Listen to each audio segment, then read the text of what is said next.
அபிஷேகம் கற்றுக் கொடுக்கும், அபிஷேகம் கற்றுக் கொடுக்கும், அபிஷேகம் கற்றுக் கொடுக்கும், அபிஷேகம் கற்றுக் கொடுக்கும்.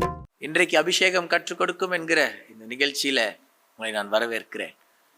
ஆனால் இன்றைக்கு உங்களை சில எச்சரிப்பின் வார்த்தை போல இருக்கும்.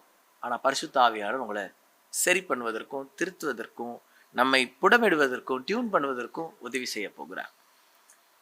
அப்போஸ்தலர் 5வது அதிகாரம் 1வது வசனத்துல அனனியாவை குறித்து, சப்பீராவை குறித்து இங்கே போடப்பட்டிருக்கிறது.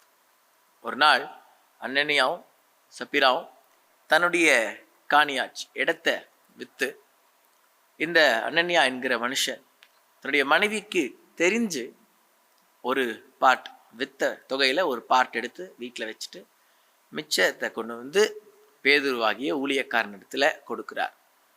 அப்படி குறிப்பிட்ட காரியத்திற்காக கொடுக்கும்போது, இதுதான் நாங்கள் விற்ற காசு, முழுசாக உங்ககிட்ட கொண்டு வந்து கொடுக்குறோம் அப்படின்னு சொல்லி கையில் கொடுத்துட்டார். அப்போ பேதுரு கேட்குறாரு, அனனியா நீ கரெக்டாக சொல்கிறியா? பரிசுத்த ஆவியானவர்கிட்ட பொய் சொல்கிற மாதிரி தெரியுது. நீ மனுஷங்கிட்ட பொய் சொல்லலை, பரிசுத்த ஆவியானவர்கிட்ட பொய் சொல்கிற அப்படின்னு ஒரு வார்த்தை சொன்னார். நீ ஏற்கனவே கொஞ்சம் வீட்டில் காசு வச்சுருந்துருக்கிறியா? இல்லை. அப்போ என்ன ஒரு காசு வீட்டில் இருக்குது. அது எந்த காசு? இந்த நிலத்தை விற்ற காசு. அப்போது பரிசுத்த ஆவியானவர்கிட்ட எதுவுமே மறைக்க முடியாது. இன்னைக்கு அதுதான் என்னுடைய பாயிண்ட். இன்னைக்கு நான் ஜனங்கக்கிட்ட, நீங்களும் எங்களுக்கு இதை பற்றி எக்ஸ்பிளைன் பண்ண போகிறீங்க. பரிசுத்த ஆவியானவர்கிட்ட மறைச்சா இந்த மாதிரி ஒரு கொடூரம் நடக்குமா? அப்படின்னா பரிசுத்த ஆவியானவர் கொலை பண்ணுகிறவர் அல்ல, அவருடைய உயிரை எடுக்கிறவரும் அல்ல, உயிரை உருவாக்குகிறவர். ஆனால் பரிசுத்த ஆவியானவர் அன்னைக்கு போய் பேசிட்டு அவங்களுடைய சொந்த கில்ட்டே அவர்களை பாருங்க அவருடைய மரணத்துக்கு காரணமாயிடுச்சு. இப்ப பேதுருடைய காலில் இதை சொல்லி முடிச்ச உடனே பேதுருவோட காலில் விழுந்து அப்படியே அனனியா மரித்து போயிட்டார். பின்னாடியே அவங்க மனைவி வராங்க, இந்த விஷயத்தை கேட்டு அவங்களும் வந்து பேதுருக்கிட்ட இந்த மாதிரி ஒரு பொய்யை சொல்றாங்க, உண்மையாலுமே இவ்வளோதான் அப்படின்னு சொன்னாங்க. அதை பேதுரு சொல்றாரு, இங்க பாரு, உன் புருஷனை அடக்கம் பண்ணிட்டு வந்தவனுடைய பாதம் வீட்டு வாசல்ல நிக்குது, அதுக்கு முன்னாடி நீ இப்படி பண்ணிட்டியா, அப்ப நீயும் அப்படி ஆயிருவியே, பொய் சொல்லாத. எச்சரிக்கிறது ஊழியக்காரங்களுடைய வேலை. கவனிங்க, ஊழியக்காரங்க எச்சரிப்பாங்க. நாங்க சொல்லுவோம், இது தவறு, பண்ணாதீங்க, இப்படி செய்யுங்க, கர்த்தருக்கு உண்மையா இருங்க. அதே நீங்க உண்மையா பின்பற்றினால் நீங்க வெளியேற பெற்றோம். ஆனா ஏதாவது பொய் பேசிட்டு பரிசுத்த ஆவியானவர்கிட்ட வந்து நம்ம இருக்கும்போது, இப்படி அவங்க மரிச்சிட்டாங்களே, அது மாதிரி ஒரு சம்பவம் உங்கள் வீட்டில் நடக்கக்கூடாதுன்னு எச்சரிப்போம் ஊழியக்காரங்க. அதை நீங்கள் கேளுங்க. இவளை எச்சரிக்கிறதுக்கு முன்னாடியே இவளும் போய் பேசிட்டு அப்படியே பேதுருடைய பாதத்தில் மரித்து விழுந்தாள். ஏன் இப்படிப்பட்ட ஒரு காரியம் இங்கே இருக்குது? பரிசுத்த ஆவியானவரிடத்துல பொய் பேசுறதுனால ஆண்டவர் இப்படி ஒரு மரணத்தை கொண்டு வருவாரா? எங்களுக்கு சில சந்தேகங்கள் இருக்குது. சொல்லுங்கள். அதாவது அன்னைக்கு சபை, அப்போஸ்தலர் சபையில் எல்லாரும் அவங்களுடைய இடங்களை விட்டு ஒன்றா அப்படி ஐக்கியமாகி ஒன்றா இருக்கிறாங்க. அந்த காரியங்கள் நடந்துட்டு இருக்கும்போது தான் இது நடக்குது. இப்போது பேதுரு, யோவான் இவங்கெல்லாம் பவர்ஃபுல்லாக அந்த நாட்களில் அப்போஸ்தலர் கிரியை செய்யும் பொழுது, அபிஷேகம் அவங்கள இயக்கும் பொழுது, அனனியாலும் சப்பீரால் 2 பேரும் ஒரே நேரத்தில் சாத்தானால தூண்டப்படுறாங்க. அந்த வார்த்தையில சாத்தான் அவங்கள தூண்டி, சாத்தான் அவங்களுடைய இருதயத்தை நிரப்பிட்டான். அதான் முக்கியம். அப்போ பிசாசு, அசுத்த ஆவி சில நேரங்களில் சிலரை பண ஆசையை தூண்டி நிரப்பிடுறான். நிரப்பினதுனால பழிவாங்குதல் எப்பொழுதுமே தேவனுக்குரியது தான். நம்ம யாரும் பழிவாங்க கூடாது. கிருபையின் நாட்கள் தான். கிருபையின் நாட்களில் கிருபை கூடிக்கிட்டே தான் இருக்கும். இந்த மாதிரி இந்த நாட்களில் நடந்ததுன்னா தாங்க முடியாத மாதிரி தான் இருக்கும். ஆனால் நம்ம ஆண்டவர் அன்புள்ளவர் தான். நடந்தது என்னன்னா, இவங்க நடிச்சிட்டாங்க. தேவ ஊழியர்கள் அபிஷேகம் பண்ணப்பட்டவங்களுக்கு முன்னாடி நடிக்கக்கூடாது. அப்போ பரிசுத்த ஆவிக்கு விரோதமாக பேசுகிற மாதிரி.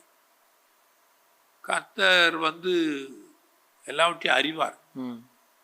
இப்பயும் அவங்களுக்கு என்ன நடந்திருக்கணும்னா, சொன்ன மாத்திரத்துல ஐயோ ஆவியானவருக்கு இப்படி தெரிஞ்சிருச்சே, உடனே ஹார்ட் அட்டாக் மாதிரி ஆகி விழுந்துட்டான், மறிச்சிட்டான். அப்போ உடனே அவனை எடுத்துட்டு போய் அடக்கம் பண்ணிட்டாங்க. வர்றதுக்குள்ள மனைவி வந்துட்டான். மனைவியும் 2 பேரும் சேர்ந்து அங்கே நடந்துருச்சு. இப்போ எவ்வளவு அந்த நாட்களில் தேவ ஆவியானவர் எப்படி வல்லமையாக பவர்ஃபுல்லாக கிரியை செஞ்சிருக்கார். சரி, ஆனால் இப்போ இந்த நாட்களில் கிருபையை குறித்து நம்ம பேசி ஆகணும். ஜனங்களுக்கு கிருபை பெருகுது, கிருபை பெருகுது, கிருபை பெருகுதுன்னு சொல்லி பரிசுத்த ஆவியானவரை ஏமாட்டாதீங்க, தேவனை ஏமாட்டாதீங்க, வேதத்துக்கு விரோதமாக இருக்காதீங்க, பரிசுத்த ஆவியானவருக்கு விரோதமாக பேசாதீங்க. அதே நேரத்தில் ஆண்டவர் கிருபையை கொடுப்பார். கிருபை நாட்கள்லேயே பணம் திருப்பி இவங்களுடைய இடம் தானே. ஊழியக்காரர்கள்ட்ட வந்து ஓப்பன் ஹார்ட்டாக இருக்கலாம், தப்பு இல்லை. அதை வந்து மறைச்சி ஒழிச்சு ஏதோ ஒரு திருட்டுத்தனம் நடந்துருச்சு. பரிசுத்த ஆவியானவருக்கு எல்லாம் தெரியும். பரிசுத்த ஆவியினால அபிஷேகத்தினால் நிரப்பப்பட்ட மனிதர்கள் நம்ம இருந்துட்டா எல்லா வெளிப்பாடுகளும் தானாக வரும். ரகசியங்களை வெளிப்படுத்துகிற வியாக்கியான சக்தி இவர்களுக்குள் இருக்குதுன்னு அர்த்தம். இந்த வரங்கள் வல்லமையை நம்ம கற்றுக்கொள்ளும் பொழுது அந்நிய பாஷை, வல்லமை, கிருபை, தீர்க்க தரிசன சக்தி இதெல்லாம் வந்துட்டா எல்லாம் தெரிய வரும். ஆதாமுக்கு ஆண்டவர் பேர் வைக்கிறதுக்கே உரிமை கொடுத்தார். சகல உரிமைகளை கொடுத்தவர் தானே ஆண்டவர். ஆனால் அந்த கிருபையை இழந்துட்டான். மறுபடியும் இது 2வது ஆதாமாக வந்த இயேசு, அவருக்கும் அந்த கிருபை இருந்துச்சு. அவங்கள மன்னிக்கிறதுக்கு கிருபை, அதே நேரத்தில் எல்லா பரிசுத்தாவில் நிரப்புறதுக்கு அந்த கிருபை. நம்ம வரங்களை கற்றுக் கொடுக்கும் பொழுது இந்த கிருபையை கற்றுக் கொடுத்துட்றோம். ஆவியானவர் கற்றுக் கொடுத்துட்றாரு. எல்லா கிருபை இறங்கிறது. அதுதான் வெளிப்பாடுகள், வியாக்கியானம் வரும்பொழுது ரகசியங்களை வெளிப்படுத்துகிற ஒரு சக்தி. அப்போ அந்த ரகசியங்களை வெளிப்படுத்துகிற ஒரு வல்லமை இந்த ஊழியத்தில், ரகசியங்களை வெளிப்படுத்துகிற ஒரு வல்லமை இந்த நாட்கள்லேயும் இருக்கு. இதை நம்ம கொடுக்குறோம். இதை நம்ம கற்றுக் கொடுக்கறது உண்மைதான். ஆனால் இதை வச்சுட்டு நிறைய ஊழியக்காரவங்க ஏமாத்துறாங்க. கொண்டு ஆலயத்து கொடு, கொடு, எனக்கு கொண்டு கொடு, எல்லாத்தையும் கொண்டு கொடுத்துரு. அப்படி செய்யவே கூடாது, தவறு. அதான் முக்கியம். பேதுரு, யோவான், இந்த பேதுரு அனனியா சப்பீரால சொன்ன மாதிரி அந்த ஒரு பெருமையை வந்து செஞ்சா, பேதுரு அதுக்காக சொல்லல, அவங்க ஏமாத்தக்கூடாது, பொய் பேசக்கூடாது, பரிசுத்த ஆவியானவர்ட்டங்கிறது தான் எச்சரிக்கிறார். அதுதான்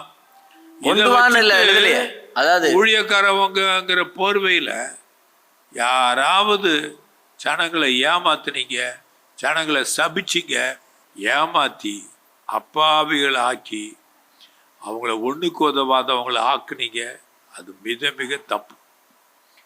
ஆவியானவர் வெளிப்படுத்துவார். அதே நேரத்தில் அன்பின் ஊழியத்தில் இதை நாங்கள் கற்றுக் கொடுக்கும் பொழுது இந்த கிருபை வரும். ஆனால் யாரையாவது சபிக்கக்கூடாது, யாருடைய மரணத்துக்கு நீங்கள் காரணமாக இருக்கக்கூடாது. மக்களை வாழ வைக்கணும், மக்களை நீங்கள் பிரகாசிக்க வைக்கணும், சந்ததி சந்ததியாக ஆசீர்வதிக்கணும். சில நேரங்களில் பிள்ளைகளே, உங்கள் குழந்தைக்கு இப்படி ஆயிரும், உங்கள் கணவனுக்கு இப்படி ஆயிரும், உங்கள் கணவன் சரியாக திரும்ப வரமாட்டான், உங்கள் மனைவிக்கு இப்படி ஆயிரும், உங்கள் மனைவி ஒன்றை விட்டு போயிடுவா. இன்னைக்கு அநேகர் தீர்க்க தரிசனங்கிற போர்வையில் இப்படியே பேசிட்டு இருக்காங்க. குடும்பங்களை பிரிக்கிறாங்க, குடும்பங்களை உடைக்கிறாங்க, 4 சகோதரர்களை பிரிச்சிருவாங்க, 4 சகோதரிகளை பிரிச்சிருவாங்க. அது மிகப்பெரிய தப்புன்னு ஆவியானவர் உங்களை எச்சரிக்கிறார். அந்த எச்சரிப்புக்கு கேட்டுருங்க. நீங்கள் யாரும் அப்படி சொல்லக்கூடாது. பரிசுத்தாவின் இடத்துல பொய்யும் சொல்லக்கூடாது. பரிசுத்தாவியானவரை பெற்றுக்கொண்டோம் அப்படிங்கிற ஒரு தைரியத்தில், ஏதோ வாய்க்கு வந்ததெல்லாம் பேசி ஜனங்களை ஏமாத்திராதீங்க. ஜனங்களை வஞ்சித்தீங்கன்னா அதுக்கும் நீங்கள் கணக்கு கொடுக்கணும், அதை மறந்துடாதீங்க. ஆகவே இந்த நாளில் இது ஒரு எச்சரிப்பு. அதே நேரத்தில் ஆவியானவரை கேளுங்க. ஆவியானவரே எனக்கு கிருபைகளை தாங்க, ஆவியானவரே எனக்கு வரங்களை தாங்கன்னு நம்ம கேட்கணும். அதே நேரத்தில் ஆண்டவரே எனக்கு இந்த மாதிரி ஆசீர்வாதம் தாங்க, நான் உங்ககிட்ட கொடுக்குற மாதிரி சர்ப்ளஸாக தாங்க அப்படின்னு கேட்டு கர்த்தருக்கு கொண்டு வந்து கொடுக்கணும். அப்போ இந்த நாட்கள்லாம் மாறிடுச்சு.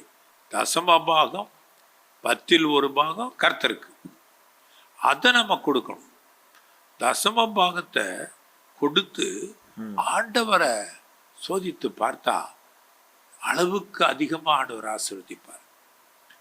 முதல்ல நான் 10% கர்த்தருடைய ஊழியத்துக்காக அந்த நாட்களில் கொடுத்தேன். பிறகு அது 20% ஆக்கினேன், பிறகு 30% ஆக்கினேன். அப்புறம் என்ன வருதோ அதில் பாதி கர்த்தர் கொடுத்தேன். ஒரு குறிப்பிட்ட நாளில் முழுமையாக நீ எனக்கு ஒப்பு கொடு அப்படின்னு கர்த்தர் சொன்னார். அதனால் முழுமையாக ஒப்பு கொடுத்து ஊழியம் செய்கிறோம். அதே நேரத்தில் கர்த்தர் நம்மை போஷிக்கிறாரா இல்லையா? போஷிக்கிறார். கர்த்தர் நம்மை நடத்துவாரா? நடத்துவார்.